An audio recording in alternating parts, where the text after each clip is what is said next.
Buenas noches, mi nombre es Silvia Janet Molina Brun y soy estudiante de la Universidad Virtual del Estado de Guanajuato en la licenciatura en Derecho. Estoy llevando la materia de Juicio de Amparo 1. Mi asesora virtual es Sofía Pérez Fuentes Sacramento y el número de mi matrícula es 20008330. Estoy por exponer el reto número 2, el cual consta de análisis de 3 jurisprudencias y contestar algunos planteamientos. Para esto inicio con el concepto de jurisprudencia. La jurisprudencia es la interpretación que se hace de la ley cuando ésta no es clara ni precisa, que emana de las ejecutorias que emite la Suprema Corte de Justicia de la Nación, funcionando en plenos o salas o por los tribunales colegiados de circuito. Caso número 1. Señala que métodos de integración, ya sea de reiteración, contradicción de criterios o precedentes obligatorios, se utilizó para la creación de dicha jurisprudencia. Nos estamos refiriendo a la tesis primera, J 102-2011. El método que se utilizó para la creación de dicha jurisprudencia fue el de reiteración, es decir, 5 sentencias ininterrumpidas en el mismo sentido y sin ninguna en contrario. Para esto se necesita una aprobación especial. Si es aprobada por el Pleno de la Suprema Corte de Justicia, que hayan votado por lo menos 8 ministros. Por una sala de la Suprema Corte de Justicia, 4 ministros en el mismo sentido. Y si es un tribunal colegiado de circuitos, al menos 3 magistrados. Mi fundamento legal es el artículo 224 de la Ley de Amparo, que nos enuncia que la jurisprudencia por reiteración se establece por los tribunales colegiados de circuito cuando sustenten por unanimidad un mismo criterio en 5 sentencias no interrumpidas por otra en contrario. Las cuestiones de hecho o de derecho que no sean necesarias para justificar la decisión no serán obligatorias. Caso número 2. Identifica cuáles son los razonamientos para que la jurisprudencia primera J93-2013 décima época fuera sustituida por la jurisprudencia primera J78-2018 décima época emitida por la primera sala de la Suprema Corte de Justicia de la Nación. Nos estamos refiriendo a la tesis primera J78-2018 décima época. Bueno, en este razonamiento se basan en que las legislaciones locales de los estados mencionados en la tesis son similares al artículo 141 del Código de Procedimientos Penales para la citación de audiencia inicial y de la lectura sistemática de las fracciones 1 y 2. Bueno, en estos artículos y en este razonamiento nos dice que el investigado se tiene que presentar a una audiencia inicial y para eso se le hace una citación por medio del juez, pero es a petición del Ministerio Público. Entonces, el simple hecho de que se le dé un aviso o que se le esté citando porque se tenga que presentar a una audiencia, no quiere decir que se le esté violentando su libertad personal o su libertad ambulatoria. Simplemente es un requisito porque se le tiene que dar un seguimiento a esa audiencia en la cual puede o no vincularse a proceso. Entonces él tiene que ir en un dado caso de que no se presente y sea en forma injustificada, entonces el Ministerio Público puede pedir a la fuerza pública que lo lleve de manera forzosa.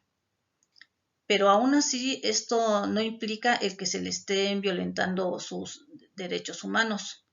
Entonces en eso se basó el razonamiento de esta jurisprudencia. O sea, la primera deja de tener obligatoriedad y la segunda es la vigente, en la cual nos dice, en resumidas palabras, que simplemente por un aviso, por un comunicado, no se le violentan sus derechos humanos al imputado o al investigado.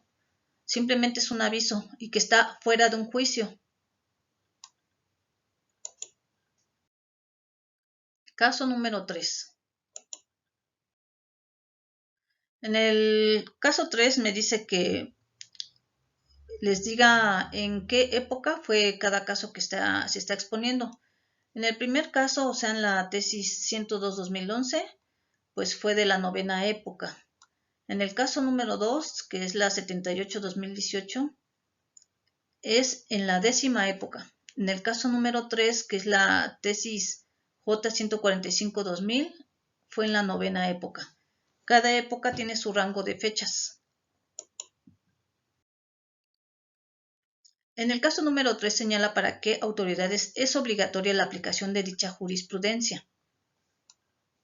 Yo doy contestación con el artículo 217 de la Ley de Amparo, que nos dice que la jurisprudencia que establezcan los tribunales colegiados de circuito es obligatoria para todas las autoridades jurisdiccionales de la Federación y de las entidades federativas de su circuito, con excepción de la Suprema Corte de Justicia de la Nación, los plenos regionales y los tribunales colegiados de circuito. La siguiente pregunta nos dice que en el caso número 1 identifica si se cumple con el requisito establecido en el artículo 223 de la Ley de Amparo respecto a los votos que deben emitirse para su aprobación. Bueno, antes de contestar la pregunta, pues quiero mencionar los votos que tuvo en cada facultad de atracción.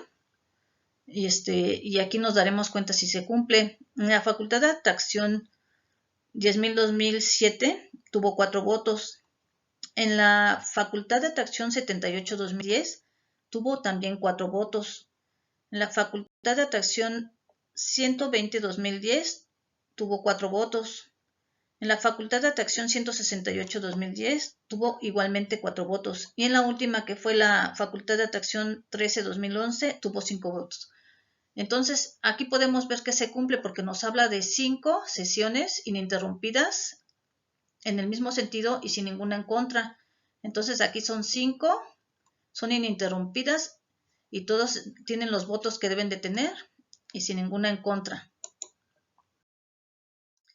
Sí cumple con los requisitos, ya que de acuerdo al artículo 223 y 224 de la Ley de Amparo, que enuncia que debe sustentarse en un mismo criterio, tener 5 sentencias ininterrumpidas en el mismo sentido y sin ninguna en contrario, y que fueron resueltas en diferentes sesiones y al contar cuando menos con 4 votos. Asimismo lo sustentan los artículos 103 y 107 de nuestra Constitución, donde dice que el juicio de amparo se sustenta siempre por la parte agravada que el acto reclamado le violente alguno de sus derechos humanos.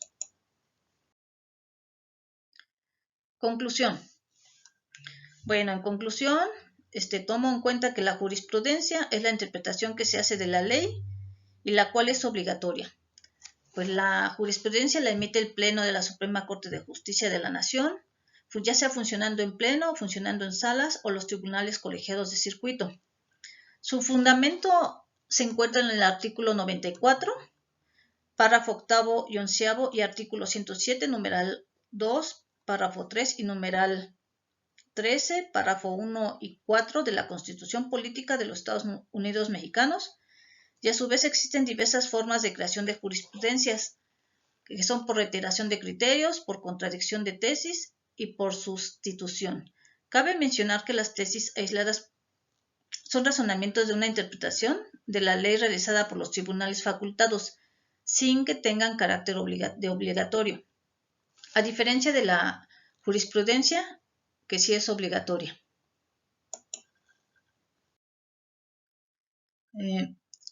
Por mi parte eso sería todo y muchas gracias.